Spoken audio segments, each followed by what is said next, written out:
Hello students, मैं पूजा मिश्रा एक बार फिर से आप सभी का द ऑफिसर्स विजन में स्वागत करती हूं और आज फिर से मैं आप सभी के लिए 30 नए प्रश्नों की एक श्रृंखला लेकर आई हूं। तो चलिए शुरू करते हैं हमारा आज का सेशन जो कि है सेट 13 अपने पहले प्रश्न के साथ। ठीक है, पहला प्रश्न है, यह बहमनी राज्य की स्थापना की गई थी किसके द्वारा? ठीक है, तो इसका जो जवाब हो जाएगा वो हो जाएगा अलाउद्दीन हसन के द्वारा। अलाउद्दीन हसन ने, ठीक है, बहमनी राज्य की स्थापना की थी। कब की थी? तो 1343 में। ठीक है, अगर हम बात करें अली आदिल शाह की, तो ये जो है आदिल शाही डायनेस्टी का था। इसकी स्थापना किसने की थी? यूसुफ आदिल शाह ने। ठीक है, यूसुफ आदिल शाह ने कब की थी? तो 1489 1489 में की थी। ठीक है, अगर हम बात करें हुसैन निजाम शाह, ये कौन था? तो इसको हम देखते हैं अहमदनगर का, ये जो है एक अहमदनगर का सुल्तान था। ठीक है, चलिए अगला प्रश्न देखते हैं क्या है। आज अगला प्रश्न और आज का दूसरा प्रश्न, त्रिपुरी संकट की समाप्ति के बाद कांग्रेस का अध्यक्ष किसे चुना गया? ठीक है, तो त्रिपुरी संकट जैसा कि हम लोग जानते हैं 1939 में त्रिपुरी में कांग्रेस का अधिवेशन हो रहा था और उसमें अगर हम बात करें तो अध्यक्ष जो है पट्टाभी सीतारामैया को हरा करके, है ना, पट्टाभी सीतारामैया को हरा करके सुभाष चंद्र बोस जो है वो चुने गए थे। लेकिन क्या हुआ कि महात्मा गांधी और कांग्रेस के अन्य लोगों के साथ जो थोड़े मतभेद हुए उनके, और उस मतभेद के कारण उन्होंने क्या किया, उन्होंने इस्तीफा दे दिया। ठीक है, तो इस्तीफा देने के बाद राजेंद्र प्रसाद जो थे, इन्होंने त्रिपुरी अधिवेशन की अध्यक्षता संभाली। ठीक है, त्रिपुरी अध्यक्ष, इसकी अध्यक्षता जो है किसने संभाली? राजेंद्र प्रसाद ने। चलिए अगला सवाल देखते हैं क्या है हमारा आज का। डॉप्सन इकाई का प्रयोग किया जाता है। ठीक है, डॉप्सन इकाई जो है इसका प्रयोग क्यों करते हैं, किस चीज को मापने के लिए करते हैं? तो ये हम देखते हैं कि ओजोन परत की मोटाई, है ना, इसको मापा जाता है किसके द्वारा? डॉप्सन के द्वारा। अगर बात करें पृथ्वी की मोटाई, तो पृथ्वी की मोटाई हम लोग किसे मापते हैं? किलोमीटर में मापते हैं। ठीक है, अगर बात करें हीरे की मोटाई, तो हीरे की मोटाई को भी मापा जाता है, अगर इसके बारे में अगर बात करेंगे तो मिलीमीटर में, है ना, मिलीमीटर में मापते हैं। और इसके साथ साथ अगर बात करें हीरे का जो वजन है, वजन को कैसे मापते हैं? तो ये जो है कैरेट में मापते हैं। ठीक है, कैसे मापते हैं? कैरेट में। शोर यानी कि ध्वनि, है ना, तो इसको मापने का जो यंत्र होता है, जो पैमाना होता है, वो होता है डेसिबल, है ना। इसको मापने का पैमाना क्या होता है? डेसिबल। चलिए अगला सवाल देखते हैं क्या है। निम्नलिखित में से किसे जो है क्या कहा जाता है? एशिया का ज्योति पुंज। ठीक है, निम्नलिखित में से किसे? तो ये जो हो जाएगा, हम देखते हैं ये गौतम बुद्ध को क्या कहते हैं? लाइट ऑफ एशिया, यानी कि एशिया का ज्योतिपुंज के नाम से हम लोग जानते हैं। अगर बात करें इनके पिता, तो इनके पिता कौन थे? राजा शुद्धोधन, है ना, राजा शुद्धोधन। शाक्य कुल में इनका जन्म हुआ था, है ना। और इनकी माता जो थी महामाया देवी। ठीक है, चलिए अगला सवाल। महमूद गजनी के साथ भारत आने वाला प्रसिद्ध इतिहासकार जो है वो कौन था? ठीक है, तो इसका जो जवाब हो जाएगा वो हो जाएगा अल बरूनी जो है वो आया था, महमूद गजनी के साथ जो है भारत आया था। इसकी रचना जो है हम देखते हैं किताबुल हिंद।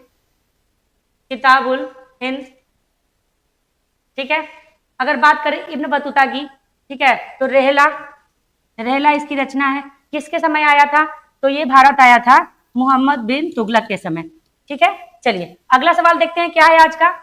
निम्नलिखित में से कौन ग्रेट लेक्स का हिस्सा नहीं है?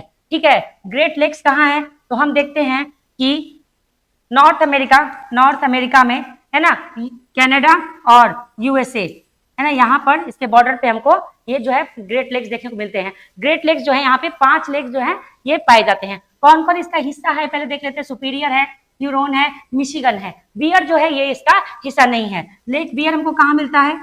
लेक बियर जो है तो ये हमको कनाडा में मिलता है। ठीक है, लेक बियर कहाँ मिलता है? कनाडा में। तो बात करें अगर ये 5 लेक्स हैं तो 2 लेक्स और कौन कौन है? तो एक है हमारा ईरी और एक है हमारा ऑन्टेरियो, ये 5 हैं। और इन सब में जो सबसे बड़ा लेक है वो है हमारा सुपीरियर लेक। ठीक है, ये जो है ये फ्रेश वाटर लेक। चलिए अगला सवाल देखते हैं क्या है। भारत के मुख्य चुनाव आयुक्त को निम्नलिखित में से किसके द्वारा नियुक्त किया जाता है? ठीक है, तो ये जो है हम लोग देखते हैं क्या हो जाएगा इसका आंसर। तो जो इसका आंसर हो जाएगा वो हो जाएगा राष्ट्रपति।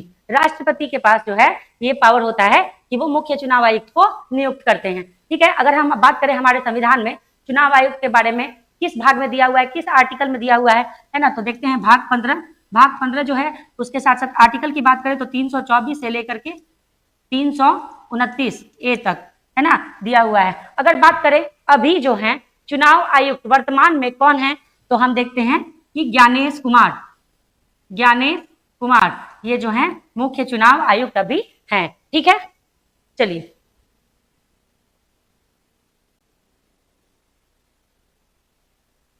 तो हमारा जो है ये अगला प्रश्न जो है 7वां प्रश्न, इसको देखते हैं। प्रश्न क्या है, भारत के मुख्य चुनाव आयुक्त को निम्नलिखित में से किसके द्वारा नियुक्त किया जाता है? क्या हो जाएगा यहाँ पे, नियुक्त किया जाता है। ठीक है, तो इसका जो जवाब हो जाएगा वो हो जाएगा राष्ट्रपति। राष्ट्रपति जो है वो क्या करते हैं, मुख्य चुनाव आयुक्त को नियुक्त करते हैं। चलिए ये तो बात हो गई। अगर हम बात करें कि चुनाव आयुक्त के बारे में हमारे संविधान में कहाँ वर्णन है, तो हम देखते हैं कि भाग 15 है ना, भाग 15 जो है उसमें, और इसका अगर हम अनुच्छेद की बात करें तो 324 से लेकर के 329 ए तक इसका वर्णन किया गया है। ठीक है, ये हो गया। अगर वर्तमान में हम बात करें कि मुख्य चुनाव आयुक्त अभी कौन है, तो इसका जो जवाब हो जाएगा वो हो जाएगा ज्ञानेश कुमार। ठीक है, कौन है अभी, ज्ञानेश कुमार जो है ये अभी मुख्य चुनाव आयुक्त है। चलिए ये तो हो गया। अगला सवाल देखते हैं आज का क्या है, राष्ट्रीय केला अनुसंधान केंद्र है ना, ये कहाँ स्थित है? ठीक है, राष्ट्रीय केला अनुसंधान केंद्र की अगर बात की जाए तो ये हम देखते हैं तिरुचिरापल्ली में स्थित है। कहाँ है, तिरुचिरापल्ली में स्थित है। तो फिर नागपुर में क्या है, नागपुर में हम देखते हैं जो खट्टे फल है ना, खास तौर पे संतरा, नींबू, इनके लिए जो है अनुसंधान केंद्र यहाँ है। मुजफ्फरपुर में बात करें तो लीची अनुसंधान केंद्र हमको मुजफ्फरपुर में देखने को मिलता है। चलिए अगला सवाल देखते हैं क्या है, लॉन्ग वॉक टू फ्रीडम है ना, लॉन्ग वॉक टू फ्रीडम जो है ये किसकी आत्मकथा है ना, किसकी आत्मकथा है? तो इसका जो जवाब हो जाएगा वो क्या हो जाएगा, नेल्सन मंडेला। क्या हो जाएगा इसका जवाब, नेल्सन मंडेला हो जाएगा। ठीक है, अगर बात किया जाए अब्दुल कलाम, एपीजे अब्दुल कलाम, तो हम देखते हैं विंग्स ऑफ फायर है ना, ये इनकी ऑटोबायोग्राफी है। महात्मा गांधी की बायोग्राफी की बात की जाए तो इनकी जीवनी जो है वो है माई एक्सपेरिमेंट विथ ट्रूथ।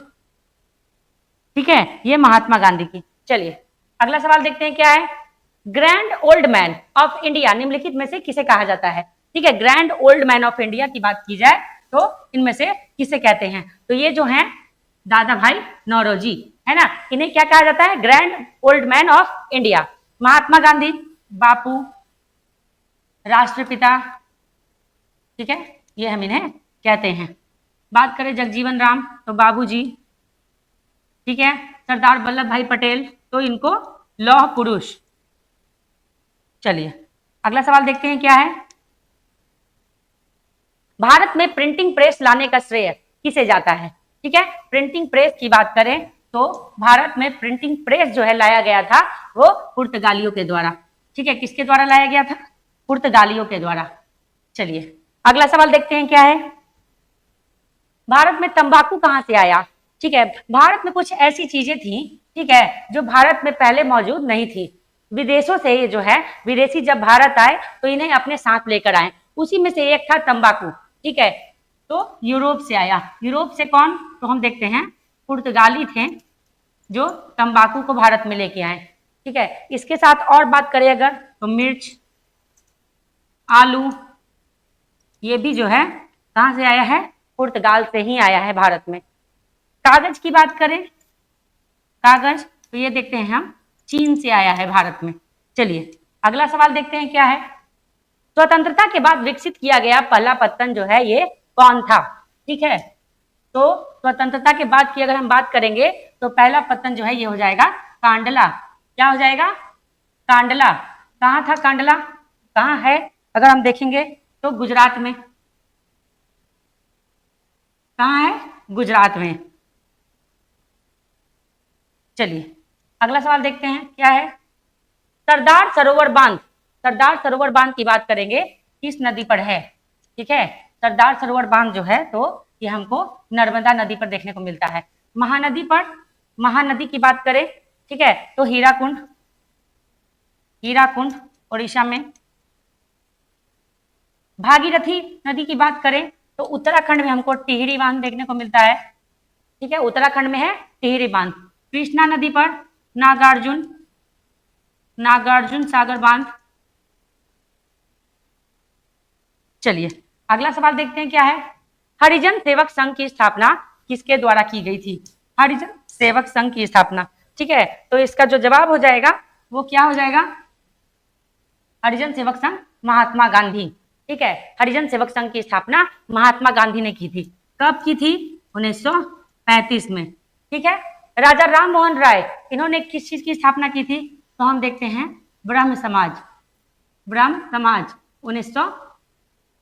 1828 है ना, 1828 में। डॉक्टर भीमराव अंबेडकर बहिष्कृत हितकारिणी सभा। चलिए अगला सवाल देखते हैं क्या है। भारत भारती के लेखक कौन है? ठीक है, क्या है? भारत भारती। भारत भारती की बात करेंगे तो ये हो जाएगा हमारा आंसर मैथिली शरण गुप्त, है ना। मैथिली शरण गुप्त जो है भारत भारती के लेखक हैं। स्वतंत्रता के पहले के ये कवि हैं और इनको जो है महात्मा गांधी ने है ना, इन्हें राष्ट्र कवि की संज्ञा दी थी। राष्ट्र कवि। चलिए आगे बढ़ते हैं और अगला सवाल देखते हैं।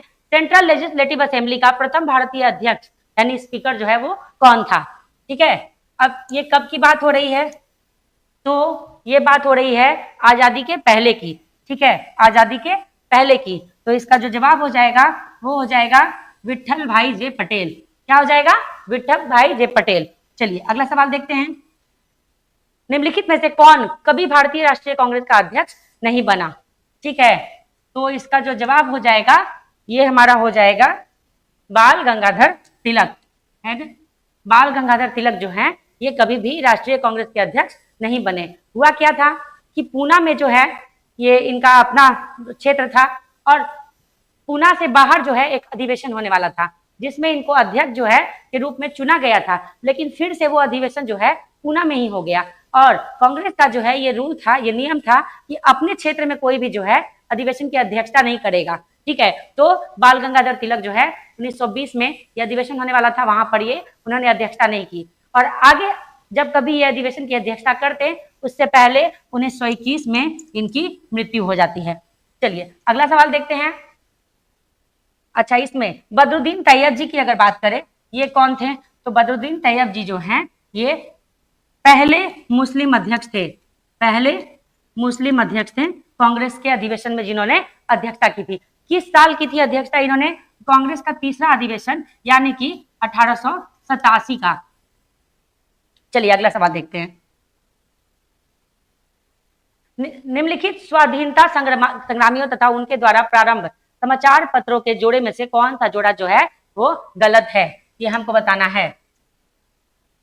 तो हम देखते हैं मौलाना आजाद अल हिलाल ये सही है, लोकमान्य तिलक मराठा सही है। ठीक है, जवाहरलाल नेहरू नेशनल हेराल्ड ये सही है, महात्मा गांधी द पायनियर ये गलत है।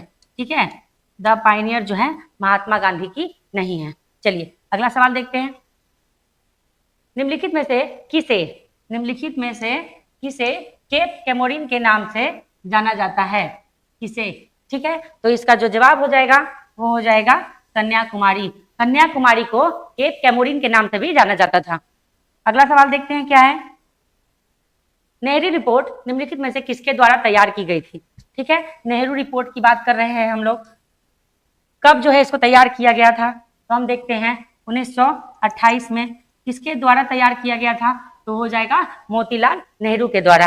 ठीक है, और इसी में पहली बार जो है जो फंडामेंटल राइट्स जो है ना, मौलिक जो हमारे अधिकार हैं इसकी मांग की गई थी। चलिए अगला सवाल देखते हैं। निम्नलिखित में से कौन सी पत्रिका मौलाना अबुल कलाम आजाद के द्वारा निकाली गई थी? ठीक है, तो इसका जो जवाब हो जाएगा ये हो जाएगा अल बिहाल। ठीक है, क्या हो जाएगा? अल बिहाल। इंडियन सोशलिस्ट की अगर बात करें तो श्यामजी कृष्ण वर्मा, है ना, श्यामजी कृष्ण वर्मा। ठीक है, चलिए अगला सवाल देखते हैं क्या है। निम्नलिखित में से कौन संविधान सभा का संवैधानिक सलाहकार था? ठीक है, संवैधानिक सलाहकार जो है इनमें से कौन था? तो इसका जो आंसर हो जाएगा वो हो जाएगा बी.एन. राव। ये क्या हो जाएगा? बी.एन. राव। ये हम जानते हैं कि हमारा जो प्रारूप समिति था उसकी अध्यक्षता किसने की थी? बी.आर. अम्बेडकर ने की थी। लेकिन उसके पहले जो हमारा एक ड्राफ्ट तैयार किया गया था, संविधान का जो ड्राफ्ट तैयार हुआ था, उस ड्राफ्ट को भी तैयार करने का श्रेय जो है ये बी.एन. राव को ही जाता था। ठीक है, चलिए अगला सवाल देखते हैं क्या है। स्वतंत्रता उपरांत प्रथम लोकसभा के अध्यक्ष जो हैं ये कौन थे?